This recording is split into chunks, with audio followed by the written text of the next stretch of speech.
governors have a line item veto. And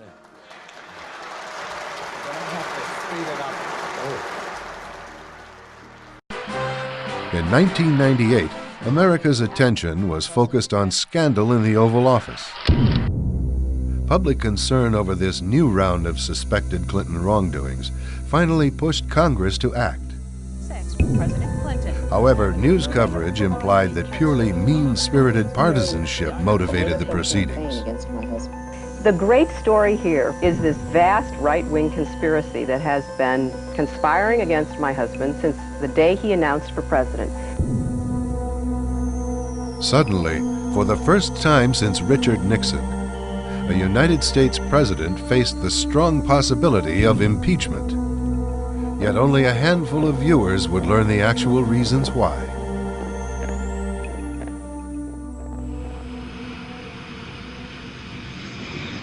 Months before the Lewinsky scandal broke, Congress began investigating a scandal that had become known as Chinagate.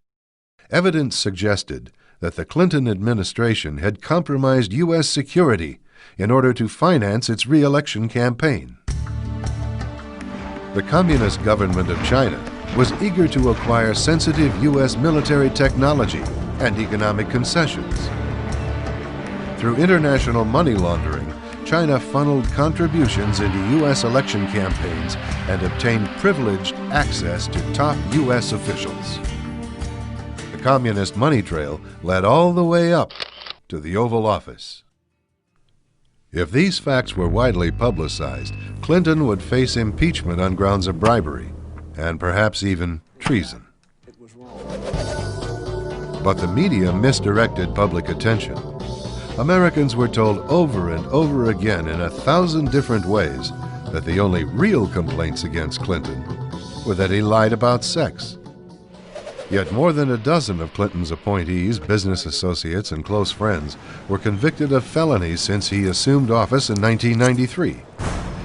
Many others implicated in the Chinagate scandal invoked the Fifth Amendment or fled the country altogether. William Norman Grigg is a senior editor for the New American magazine. If Bill Clinton had been forced out of office as a result of the Lewinsky scandal, the damage would have been limited to him. And he was disposable to that extent. But if there had been serious attention paid in Congress and by the public to the implications of the Chinagate bribery and treason scandal, there was a whole host of institutions vital to the power elite that would have been implicated. The media cover-up of Chinagate was not simply to protect Bill Clinton. It was to protect the larger agenda that Bill Clinton had facilitated. That was the transfer of enormous technology, critical military technology, to Communist China. Story. Bill, good morning to you. Good morning, Gail. Well, you know, we've already learned that Barack Obama is related, however distantly, to people as diverse as Warren Buffett, Sarah Palin, Rush Limbaugh, and George W. Bush. What did you make of that story? For those who don't know this, so Lynn Cheney, the vice president's wife, has been doing some genealogy connected to her latest book, and lo and behold, way back, what, 8 generations ago? 8 generations or you something. and Mr. Cheney apparently have some distant relative in What did you make of that story when it came out? I actually knew about it because somebody had done some genealogy before, and they had sent it to me, this long sheet, and, had all these famous names, Mark Twain and this and that and the other, and then Dick Cheney, and I took a pause. I just said, well, as long as he's okay with it, I'm okay with it too, because I'm not going to stop talking about these messed up policies in Iraq. Just because your cousin. Yeah, we're not kissing cousins, as they say. On the School Watch tonight, the story of a 7th grader from Salinas who claims to have made a major discovery about President Obama. She and her grandfather say that President Obama is related to all but one U.S. president. We get more tonight from Action News reporter Felix Cortez, who's live in our Salinas newsroom. Well, Dan, the youngster spent the summer, really all summer, tracing the family tree of our presidents. Her conclusion that all the presidents, with the exception of one, share the same grandfather.